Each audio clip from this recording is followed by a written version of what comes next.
Hello and welcome to your weekly podcast from Freestyle Media, which is partnered with the Magic 5. So you can get yourself 15% off a pair of their goggles by using the affiliate link in the description to this episode or on our social channels.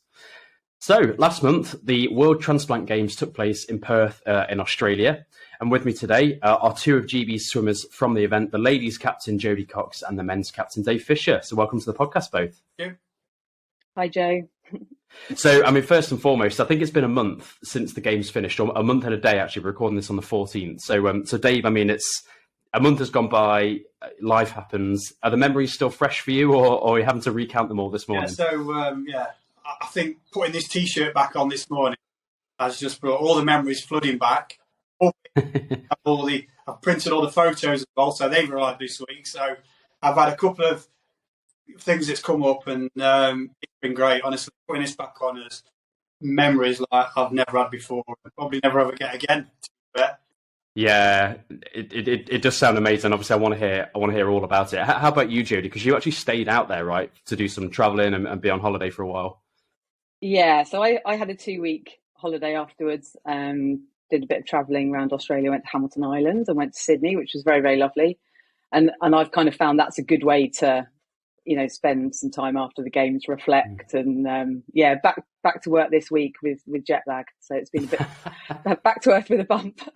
Yeah. Do you think because it was in Australia, that was obviously such a long way to go, right? And Dave, I know you did this in a week, but Jodie, do you think it was that kind of played into your decision to stay out there for a while? Because you thought, well, I've come all this way, I may as well make the most out of it. Yeah, definitely. It was definitely a challenge. It was playing into my mind. It's like, jet lag, so try and go out a little bit early, and then once you're out there, if you can, obviously, if work and finances, if you can stay out there and do a bit of travelling, it's a lovely country. I've been before and I absolutely love it out there.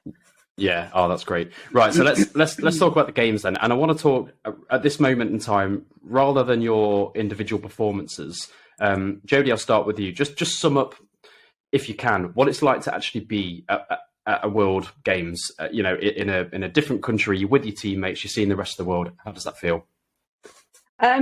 It's an amazing experience. It's quite an emotional roller coaster because everyone that's competed has been on a hell of a journey. We've all faced adversity and been given a second chance through organ donation. So there's kind of this real sense of joy and camaraderie, and you're with your teammates. Everyone's just so happy to be there, but you have to kind of manage. It can be just draining because it's sort of so much fun and seeing everyone. So you do have to manage yourself a little bit. You learn that as the more games you go to. But yeah, awesome, just an awesome experience. And as long as I'm able to, I will go because it's a really special week.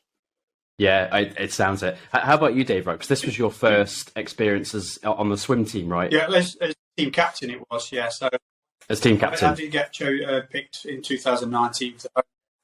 But this was the same for me.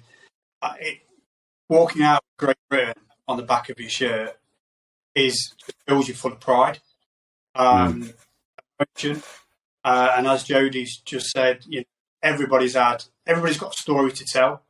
We've all got something in common, and the swimming always reminds me of Halloween. It's like, who's got the biggest scars? Nobody's looking at you. Everybody's got different scars. All have different transplants.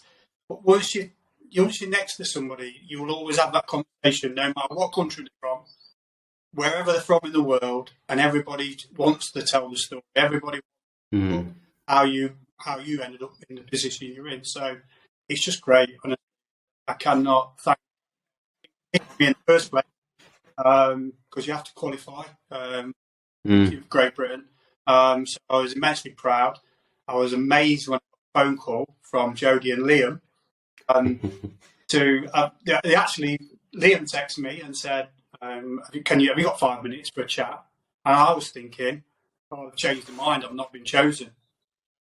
And then the call, and Liam just said he'd had a chat with Jodie and a few of the team members, and wanted me to take Liam's place, which is ridiculous in the first instance, to be team captain. And I was like, wow.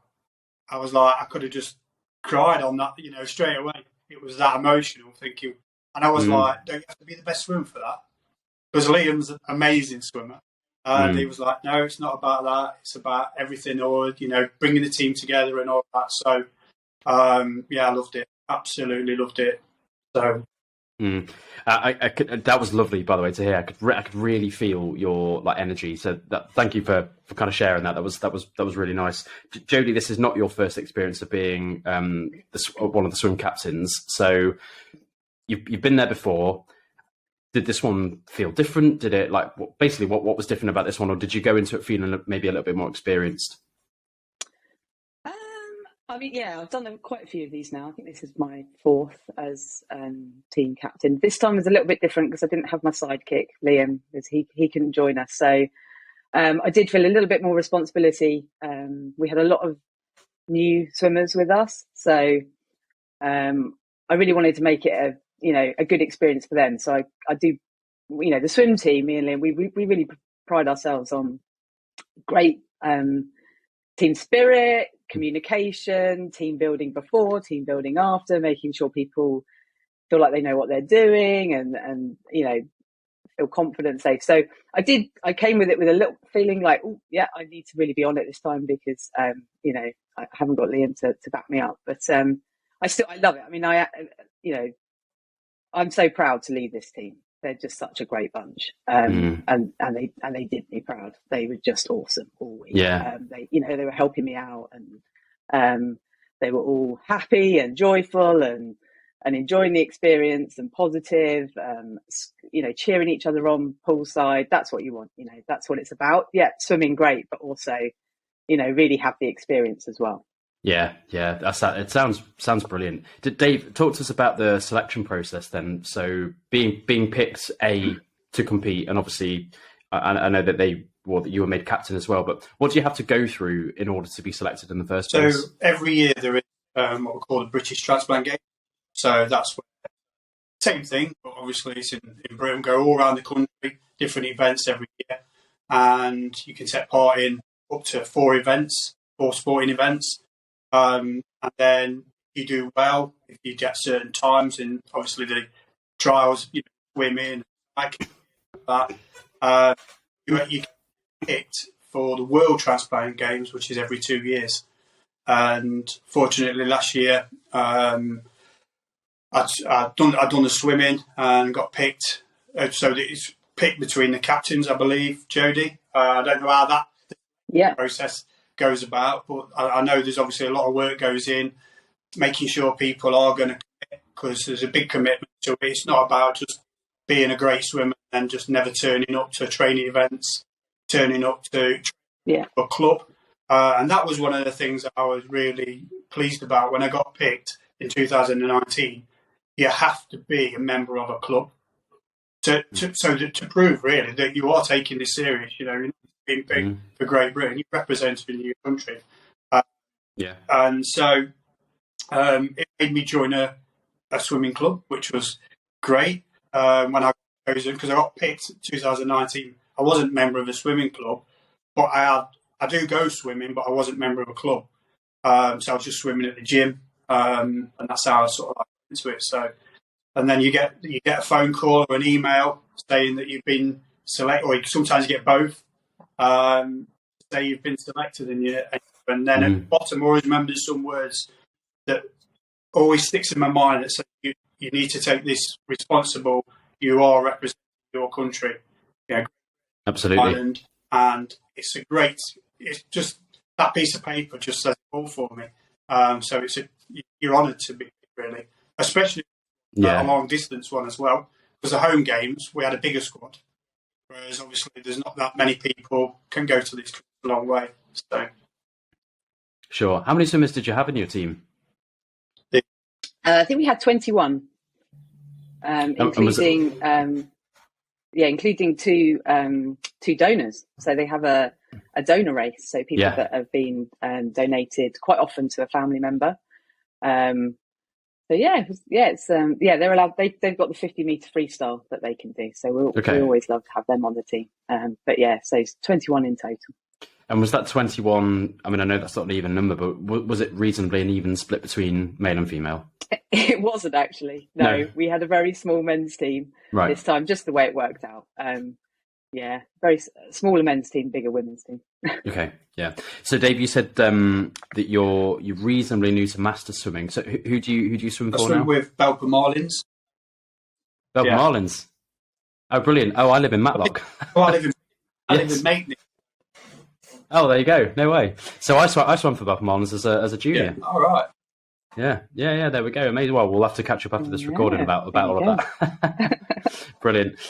So, Jodie, I want to talk now about your performance in the pool itself, because you came away with 7 gold medals. They were world records. I mean, that is one hell of a games. Yes, very pleased. Thank you. Yeah. So five individual gold medals, 2 relays, and World Games record in each of them. So the way it works is that you can only set records at the games. So it is about, you've got to, you have to do it all on the same day, which is the biggest challenge, really. I would say that, I set my sight. I thought, I could do this. Like, I could do this, but it is going to be a challenge because it's the way the competition is run is that it's quite quick. So, it's not like Masters in that you have 3 separate sessions throughout the day.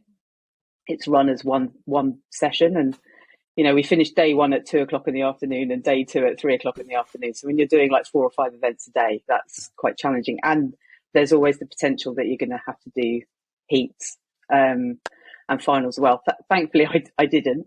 The biggest for me was that traditionally I'm a middle distance swimmer.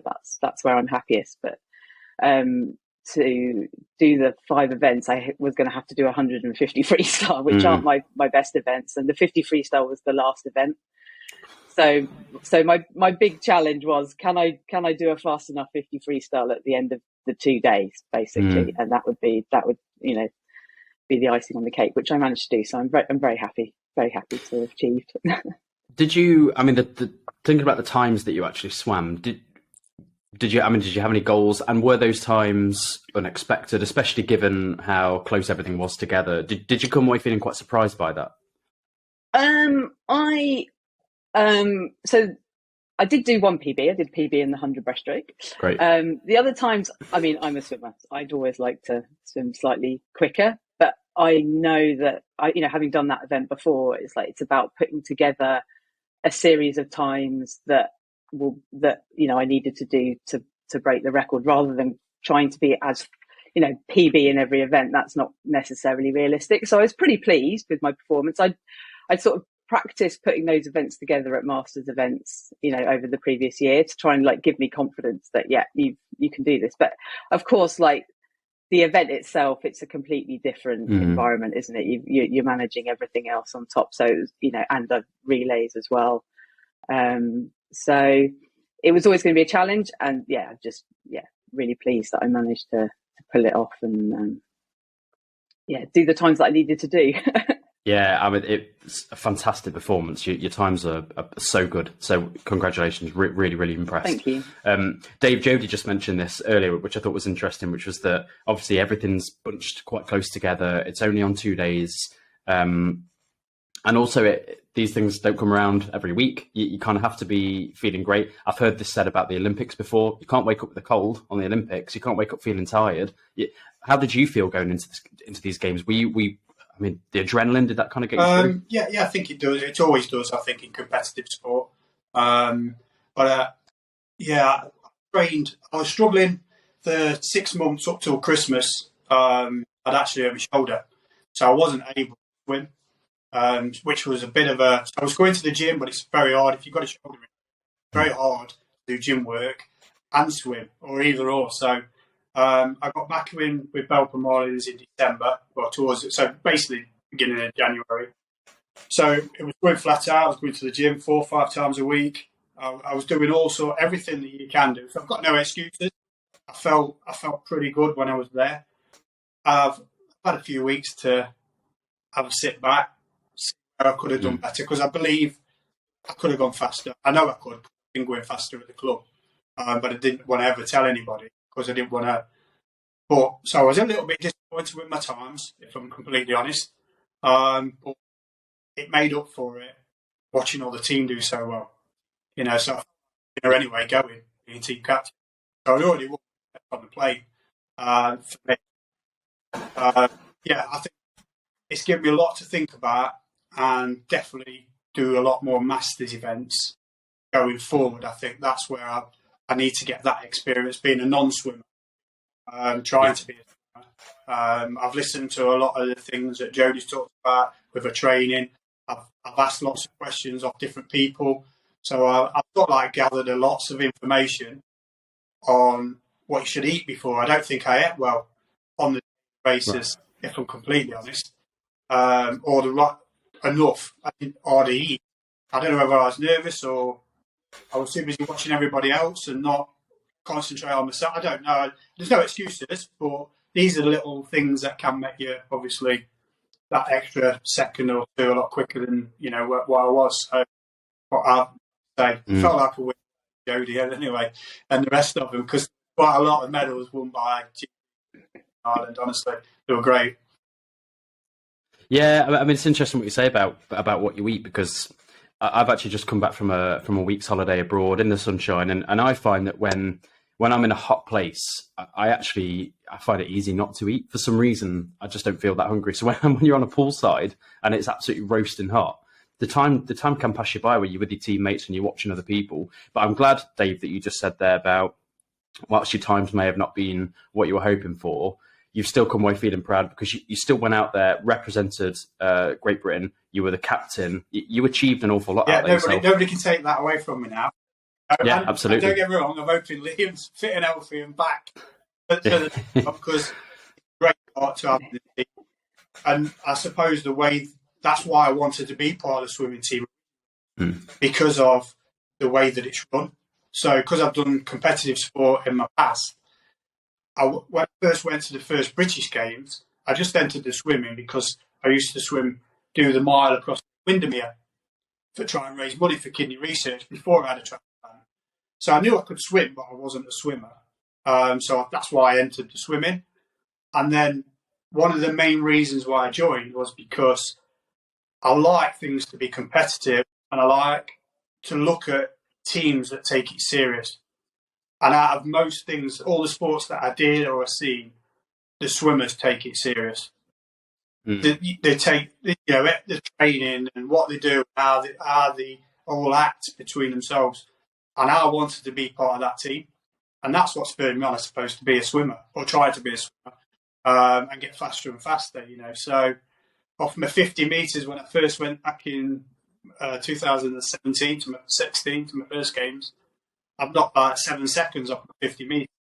Wow. But now it's getting to the nitty gritty and getting that key, where my target is that I didn't quite hit. So, but the team's well run, well organised. They take it serious, and I want to be part of that.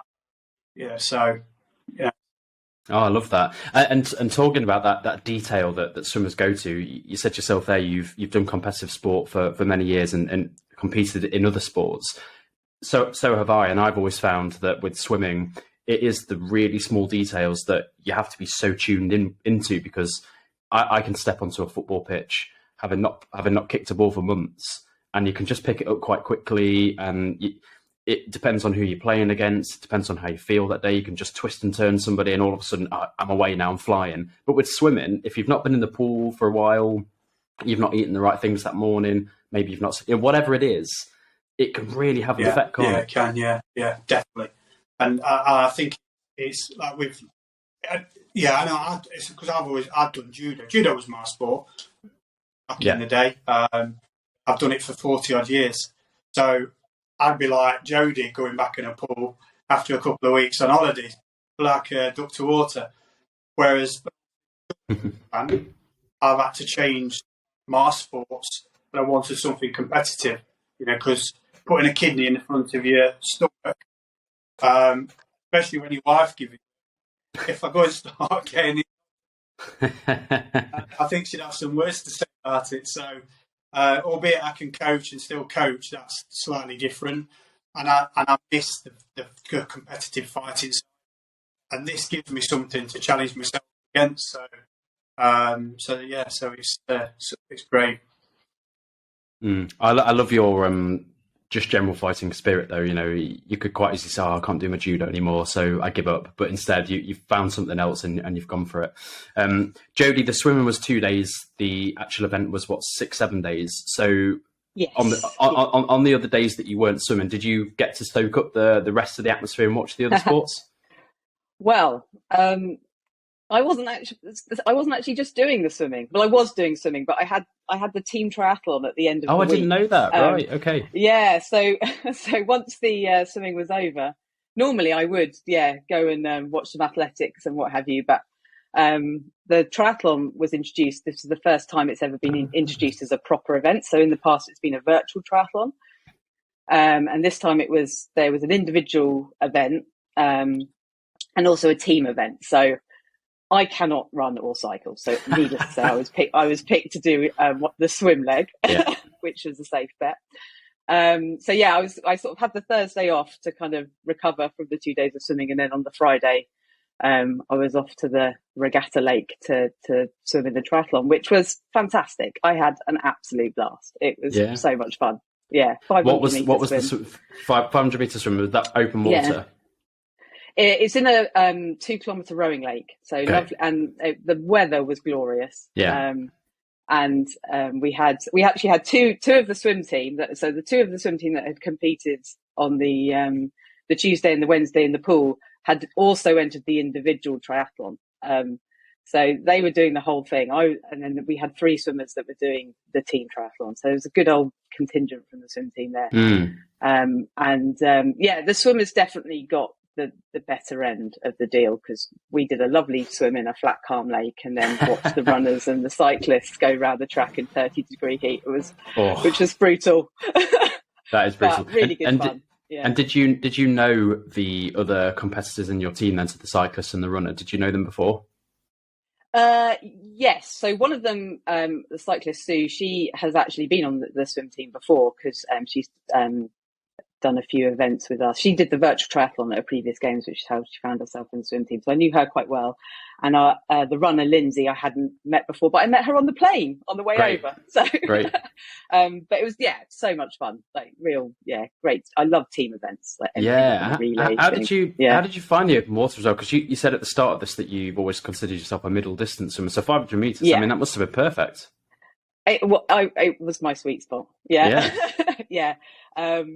It was. I mean, the conditions are lovely. I've done the odd sea swim, and I'm not such a fan of the sea. I have to say, it's a bit choppy for me. But a lake swim was, and it was beautiful conditions. So I really enjoyed myself, and I was the fastest swimmer overall. So I'll take that. Amazing. Do you think there might be a cheeky little transition into some triathlon swimming, or do you think you'll stick to the pool? As long as it's a team event and I can get someone else to do the cycling and the running, I'm definitely meant for water, not land. I'm hoping it will come. I'm hoping it will come back next time, and I'll get to do it again, because it was really good fun. It was really good fun. It sounds amazing. I've done a few triathlons myself before, and I've always thought I'd quite like to do a team one. I think a team one would be really fun, actually. How about you, Dave? Again, swimming was 2 days. So what about the rest of the time? Were you able to take in the other sports and be a spectator? So ordinarily, I would have gone and watched as much sport as I could. However, I've got to be honest, I was only there for a short period of time. It's a long way to go. So when I'd got time off, there was a group of swimmers that we all went on our own. So we spent that time to go and see all different sites and jump on speedboats and trains, and we went to different islands. We did all sorts of things together. Before the actual swimming, we did a couple of bits, and then after the swimming, we all stayed together as well. And I think part of the team building with the swimmers as well. Everybody. There was somebody. If they went off to do an event, there was still 4 or 5 of us that went, let's go and see that site, let's go and see this, let's go and see that. So we managed to do all of that. Usually I usually play, or I like to watch the volleyball. I was going to be in the volleyball this time, but once I was going to play, and then because we moved the actual training for the swimming was on the same day as the volleyball.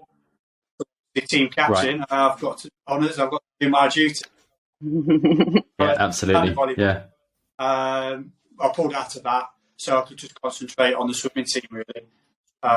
So no, I didn't really get to see any. Although I've watched some of the videos back in the hotel with some of the teams, because I know quite a lot of people from different sports as well. So wishing them well, but we had to squeeze in a lot in a short space of time. No, sounds good, and the exploring sounds fun as well. What's the best thing you saw once you left the games? There's a few. We did a bit of a speedboat around the river.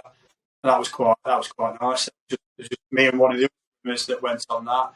We went to Rottnest Island and did a bike ride all the way around there. Brilliant. That was quite nice. And then after the game, so we found some free wine tasting.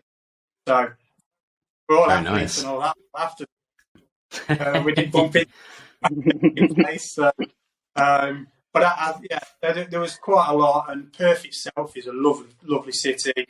Recommend anybody going.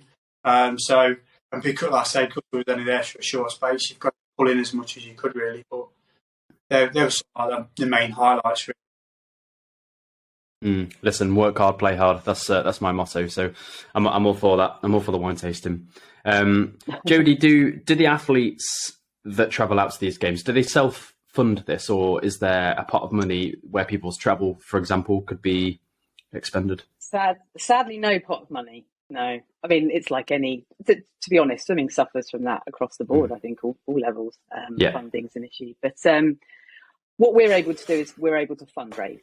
So we can. So it's basically up to the individual. So you do have the ability to raise the funds that go towards your travel, towards registration, accommodation, and any training and kit requirements. So it's kind of like there's like some set things that you can fundraise for, and that goes into the Transplant Sport charity account, and then you submit your receipts and get your money that way. So there is a way to fund it, and it's people come up with all sorts of ingenious ways of raising funds. My mum's a very good fundraiser for me. Bless her. She cultivates plants and sells cakes and things like that, and has like a tea afternoon with her friends to raise money for me, which is I'm very grateful for. But that's something, isn't it? Like in terms of being able to get yourself out there, it's not all, but it's a challenge for people without a doubt. There are people that are exceptional swimmers, but that just couldn't go this time because it was so expensive. And it was a particularly expensive games for us this year because it's on the other side of the world. And it'll be the same for the Australians. It was the same for the Australians last time. They had to come to Newcastle, so it's it swings around about. Yeah, no, that makes sense, and that is unfortunately the harsh reality of swimming, isn't it? It's a bit like the World Masters Games taking place in Japan. Later this year.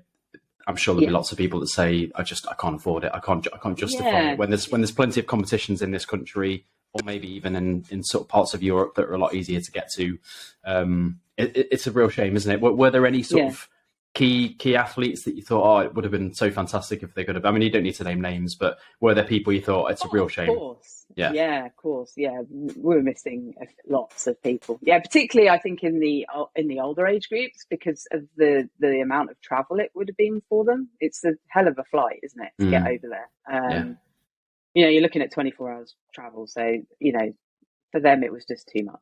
So, which is a shame, but. The next one's in Dresden, so in Germany. Yeah, so right. Hopefully they'll be back for that. Fingers crossed. Yeah. Well, Dave talked to us about his exploring after the games, and Jodie, we obviously said earlier on that you stayed out there for a few weeks. So yes. tell us about your few weeks. It sounds fantastic. Yeah. Yes. So I've been to Oz a couple of times, mainly done Queensland, but I'd never done the Whitsundays, and I love like scuba diving, snorkeling, all that kind of thing. So I really wanted to go to the Whitsunday. And I also thought that would be a great place to recover from the games because I know that it takes a lot out of me. And I'm always ill the week after, and I was ill this time as well.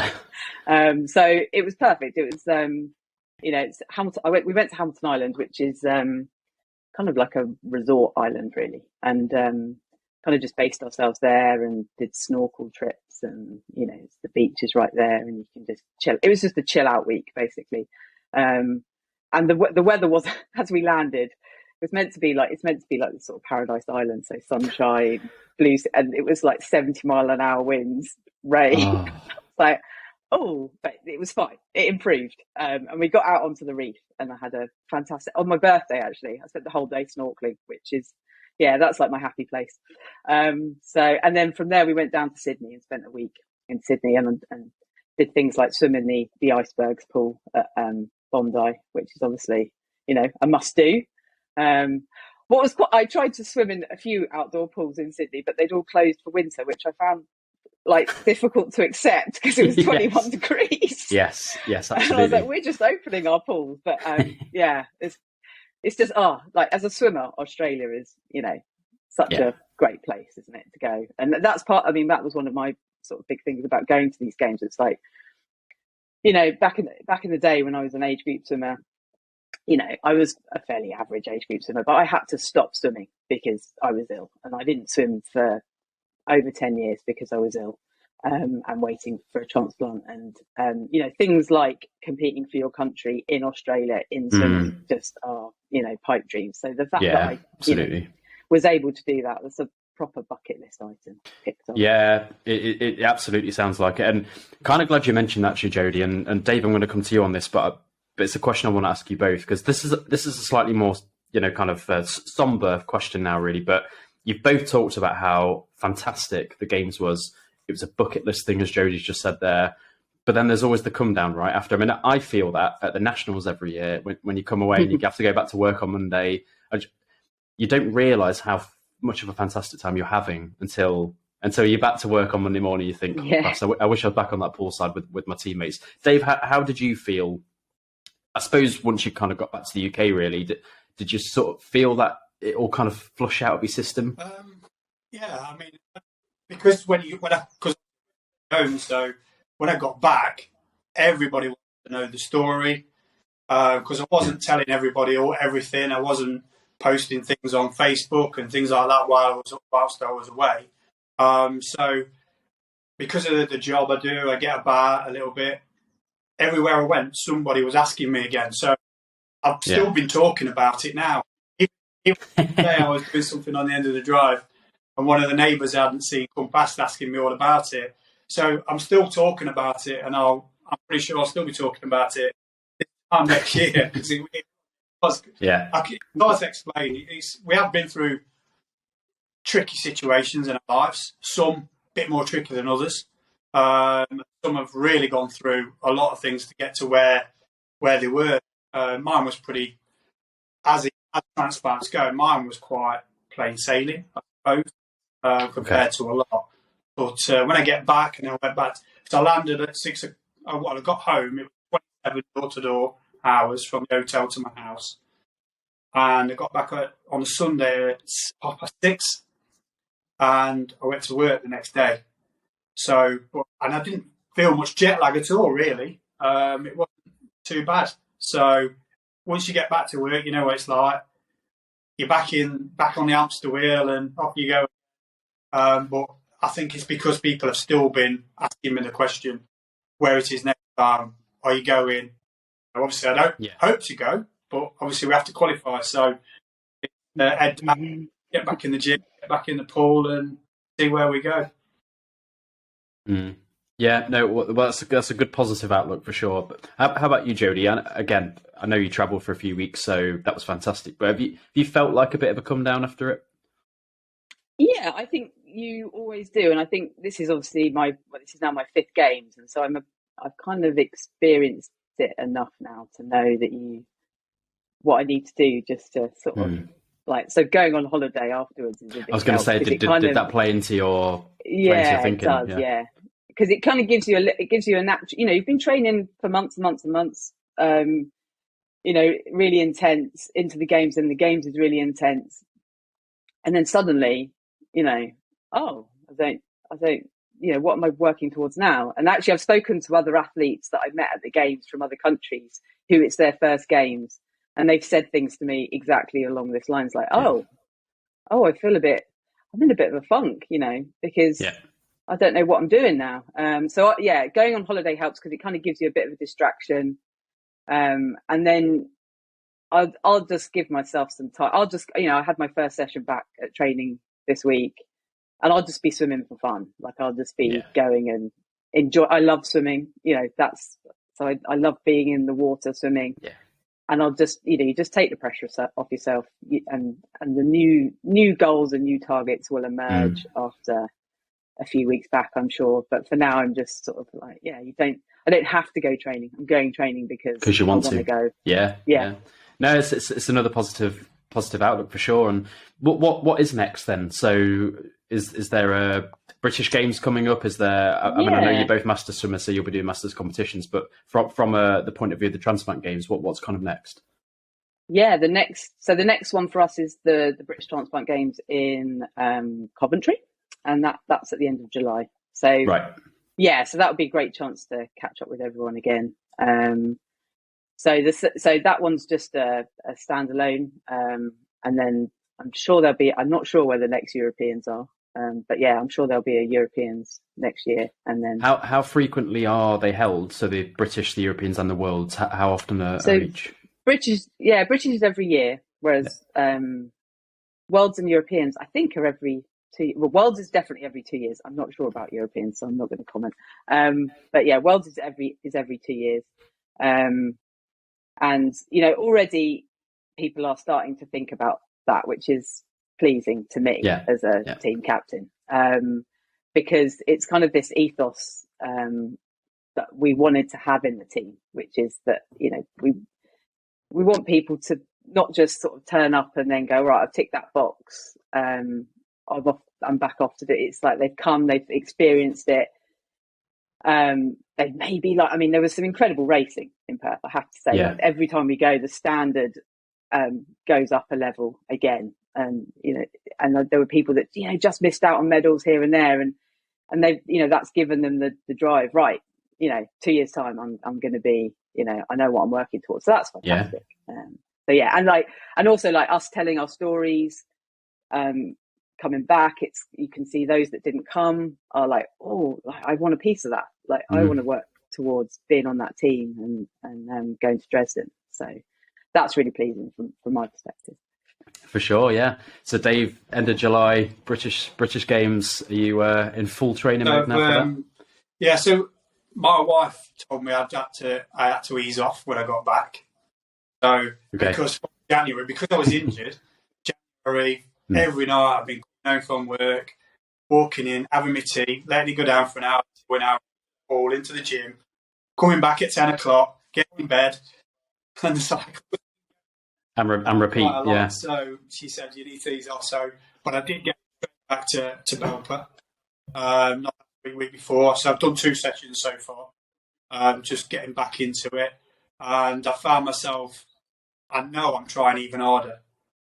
There's something about, I don't know what it is, something that may be triggering in my head, where you need to, if you're going to get a medal, I need to step it up, and I need to step it up. So I had a really tough session on this week. So it's, the only downside to that is, I don't know if you've heard, I come back and we all got a letter from the club saying that the club might be closing.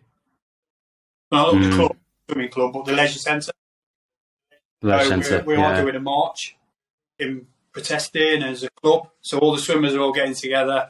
We are doing a bit of a march to try and protest. I've written to the local MP, and as does everybody else, to try what we can do. So we might end up in a different venue by the looks of it, because it could be closing as soon as the end of June. So it's going to be a bit up in the air, but we've got other swimming pools in the local area. So it's not the end of the world, but it's been great for me. Yeah, I mean, I know it's a different subject really, but just want to echo what you said there. You know, I grew up in Belper, so I worked at Belper Leisure Centre when I was 16 through to 18 as a lifeguard. I swam there as a junior. It's right next to the high school, so the high school uses it as well. So, you know, I spent my childhood at that leisure centre, so I'd be very sad to see it close down if it came to that. Hopefully, it doesn't. And I think the march is a fantastic idea, and obviously, I hope that.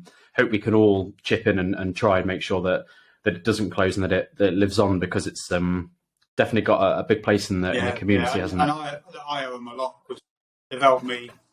Once I realised I could try and get into the team, I joined there, and even though I joined as the non-swimmer, I've never had swimming lessons in my life. It's all self-taught. I thought I was a swimmer until I got in that pool with swimmers, and then quickly realised wasn't a swimmer.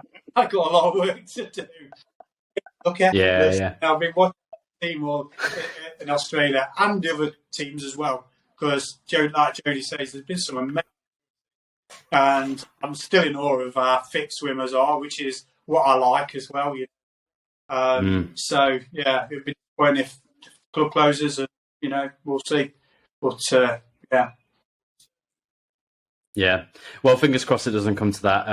But look, thank you both so much. You just said there, Dave, that you were really in awe of some of the other swimmers. Well, I'm really in awe of both of you two. You've done an absolutely fantastic job. Team captains, Jodie, world records all over the place. It's one hell of an achievement. And Dave, obviously getting into swimming in more recent times. And you said something triggered. I'll tell you what it was. It's that you're a swimmer now. That's what's triggered in your head. You're a swimmer now. Welcome to our world.